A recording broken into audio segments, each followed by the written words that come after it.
I need to change my oil.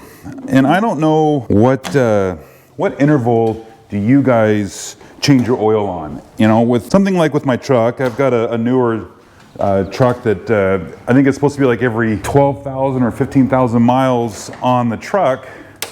But on a car like this, how often do you do it? I remember growing up hearing every 3,000 miles. Now, I don't know if that's just kind of an old school thing, if it was based off of something, I don't know. But I do know that this engine has been on this oil for a couple of years and around 2,000 miles or so on this oil. So whether, you know, I don't think we've got there in the mileage part, but definitely with the years, right? Don't they say that you shouldn't go longer than 6 months or a year or something? I don't remember I don't know where we are with this now, but what I want to do is get the oil changed in this car and do a couple of little tweaks and modifications.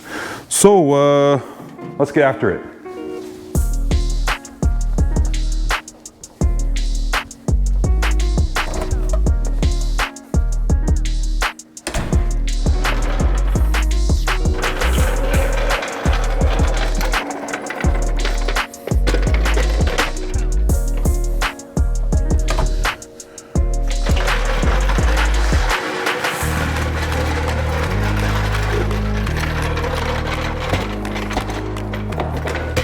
Come on, you can't be in here.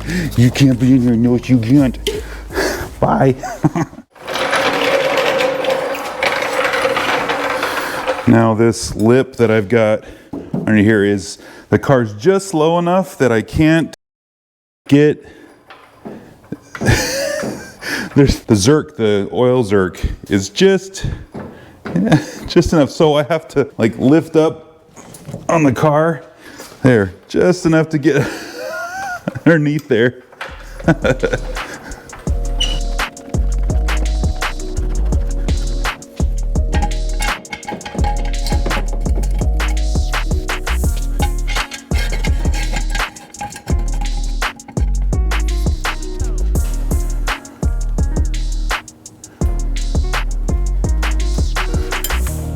Well, is that level? I guess that's level.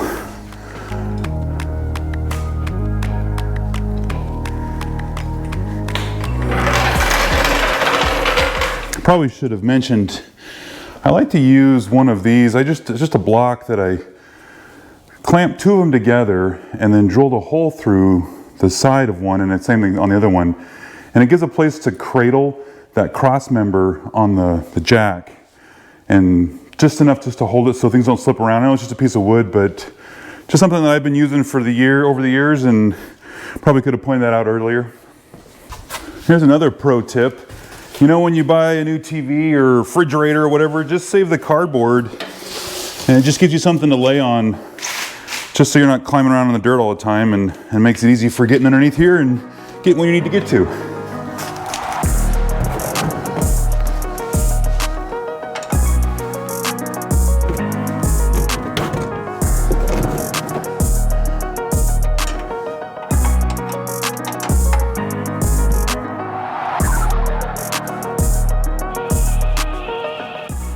Now, if you have a plug like this, don't forget to put a new O-ring on here, and then we can go ahead and thread her back in and wrap this part up.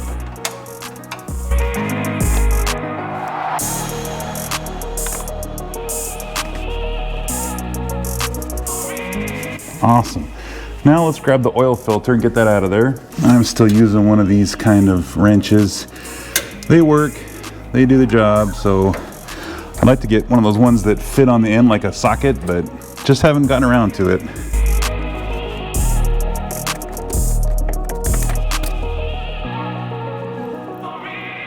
I don't know, you guys can't really see, but there's like 1/8 of an inch between this stream and the metal. It's almost touching this pan.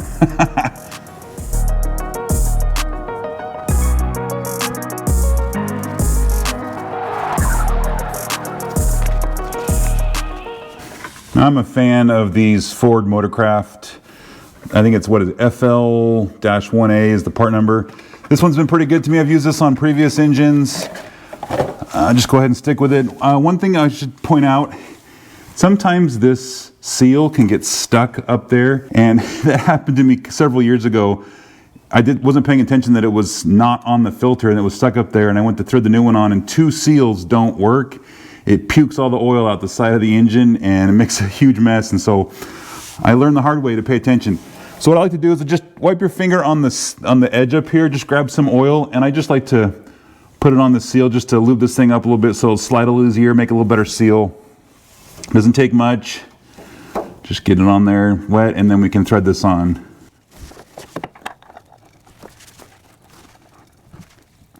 Now I'm sure there's some internet debate about how tight you put these filters on. I like to use the term good and tight, because that's all we need to do is just good and tight, just tight enough. And so we'll just throw this guy on here and just cinch this thing down. There, that's good enough. We're not trying to do some sort of NASA spec so this thing doesn't fail. In fact, it could fail if you over tighten it, so we don't want to do that. Cool. All right, new filter's on. That's done. Done with that. We're done with this. We can go ahead and lower the car back down because we don't need it up high anymore.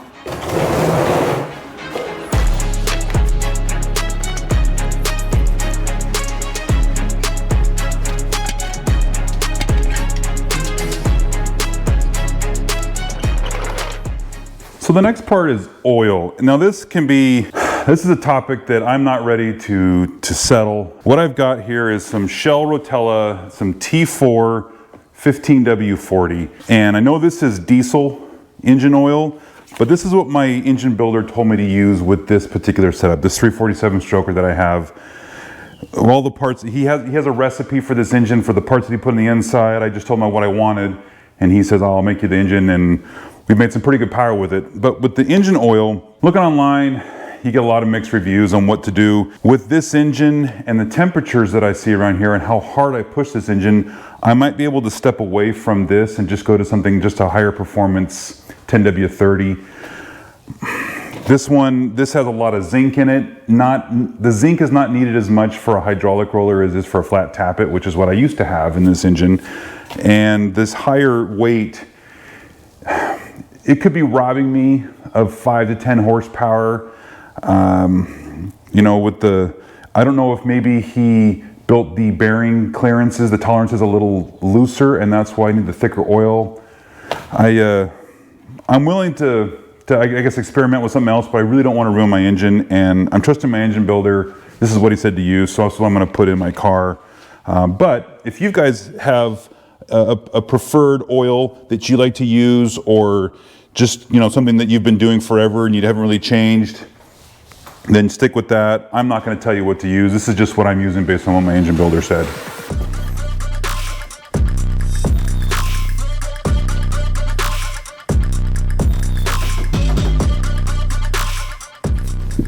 Now I need 7 quarts because I've got that larger oil pan. So this is 4 quarts, so I need another 3/4 of one of these guys. And something about this oil too, I was saying about the zinc content, I think it's somewhere it's like between 900 and 1200 parts per million of zinc. And from what I'm reading, that's more important on flat tappet engines than on hydraulic rollers. I don't need to worry about needing that zinc as a protective coating for wear. But like I said, I'm just going to stick with what my engine builder said. I don't want to ruin this engine. All right, let's see where we're at here. Set this on a level surface and, oh, right there. Ha! Okay, that's done. Didn't think that through. There we go. Okay, now with this, putting this guy back in there, just like the seal on the filter, I like to put a little bit of oil just around the edge of this thing, just so it slides in that grommet a little easier. Just something to make your life a little easier. There. All right, oil is done. Awesome. So the next thing I want to tackle is my alternator belt. This has been something that I have been struggling with owning these vehicles. I'm afraid of over tightening the belt. I have lost a belt. I had one break just driving home one day, and the belt broke and it marked up my hood, and I don't like it. And so I don't know if it was over tightened. Maybe it was just an old belt. Could be a million different things, but I'm afraid of over tightening. Let me show you what I'm talking about. If you look in here, okay, so if I push on it, you guys can't see how much it's deflecting, but you can see this deflecting. Same thing with this one down here.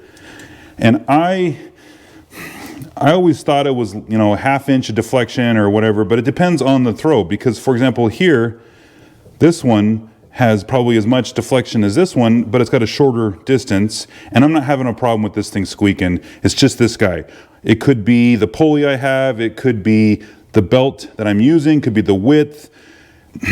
It could be, and it's the worst when I drive the car and I park somewhere and I turn the engine off to go in the store or whatever, and I come back out, so the engine's just starting to cool off a little bit, and I fire up the engine and this thing squeaks like crazy for a couple of seconds, and then it goes away. It must warm up or something, and then it stops, and I don't have a problem driving this car at all. These belts don't do anything while I'm driving. It's just when I restart the engine after I had ran it for just a little while. So I'm going to tighten this up a little more. This is one of those things, gosh guys, I don't know enough about this to know how much flex I should have in this. I've tried other belts. This is, I think, my third belt that I've got. I've got this guy right here. I had this one on there for a while.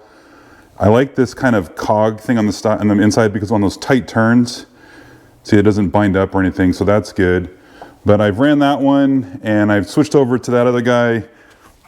And I even got another generic brand I got at a local hardware store, just to see if maybe this will work. It's a wider belt. It's a ½ inch wide by 41 inches. I'm just one of those things where I just continually struggle with this dumb belt. So what I'm going to do is I'm just going to tighten this up a little bit more and see if that goes away. But gosh, guys, this is one of those things, if you want to put a comment below about how much deflection I should have, or if I'm doing it, maybe this is tight enough. You can't really see how tight it is. And obviously I can't put a, you know, guys, I need to have you guys here to show me what I'm doing wrong. Anyways, I'm going to tighten that up, and then we'll go on to the next thing. So I loosened up those jam nuts, and I'm just going to run this out just a little bit farther. Tighten this up. Gosh, guys, I'm probably over tightening it. I feel dumb. This is one of the things that you should know owning a car like this. This is just dumb. Okay, let's tighten that up, see if that works. All right, the next part, I got to turn the car around for this next thing I want to do. And I guess, you know, the car was warmed up a little bit because I drove it in here to change that oil. I did that because I wanted the oil just a little bit warm, just so it'll drain easier. But let's turn the car around, and if it squeaks, then we know I didn't get it tight enough.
I'm such a child.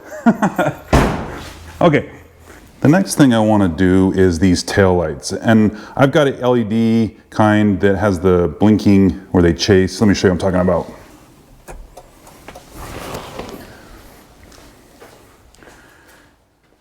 And I'm starting to lose interest in the chasing taillight thing. I think I just want to go back to just regular solid blinking. This starting to feel a little gimmicky, and not that it wasn't when I first did it, but I'm thinking maybe I just need to go back to just a blink. And this is one of those real easy modifications that we can do because of the type of LED taillight that I have. You can switch between that chaser style or just a normal blink when you turn the corner. If we just look on the back here, there's a switch, and I'm holding it this way for a reason. So you see how the switch is on that side? That means that the blinker goes that way. On the other side, it's on the other side. So if we just move the switch to the center position, then it'll just be a, there we go. Then it'll just be just a blink. I've had some people ask me about this wire. When I was installing this quite a while ago, they asked me what this is for. This wire unit's not needed unless you want the kind of stoplight where you can wire this up so it'll flash once and then hold if you're put on the brakes. And I don't know if that's required in some countries and that's why they have it, but I don't need it for what I'm doing, so I just leave it tucked in back here. It's not hurting anything. But we can go ahead and just throw this guy back up there.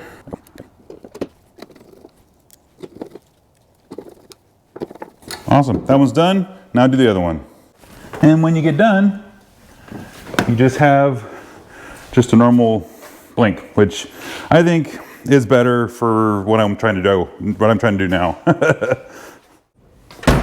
So guys, I know that wasn't really exciting, not a lot of good info, but I do get a lot of questions of people asking me about some of the stuff I do on the side, or why don't I ever talk about some of the simpler projects, and mostly because it's not really that exciting. Sometimes I'll pepper this kind of stuff in a different video just because it needs to get done and to share that, but to make a video like this, there's just not a lot of value here, but there's a lot of people that just want to watch the video just to watch and see what I'm doing on this car, and I appreciate that. So this is more for those guys that just want to see me doing something. So what I wanted to do, again, get the oil change. It's been a while, got that done, tighten up that belt. You know, when I fired up that car, it didn't squeak, so I don't know if that tells me enough information, but so that's good. And then we got the blinker fixed. I think that's a little better for my setup here, but yeah, that's done, and I'm ready to get back out and do some more stuff. So, all right guys, we'll see you in the next one.